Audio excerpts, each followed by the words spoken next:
What is intermittent fasting? Can I do it?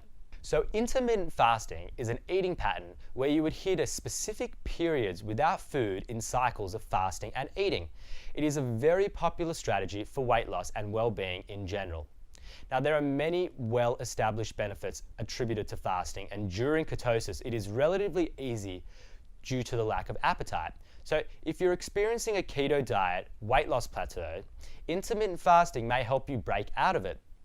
There are a few different methods of fasting, but the most common is known as the 16-18 method because you'll be fasting for 16 hours a day.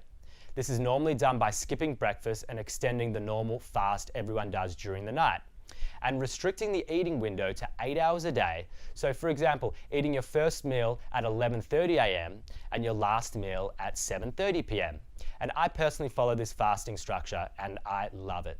Although no food is permitted during a fast, remember you can drink water, coffee, tea, or other non-caloric beverages. And then during your eating window, you should eat according to your appetite, and your meals should be substantial enough that you only eat once or twice a day.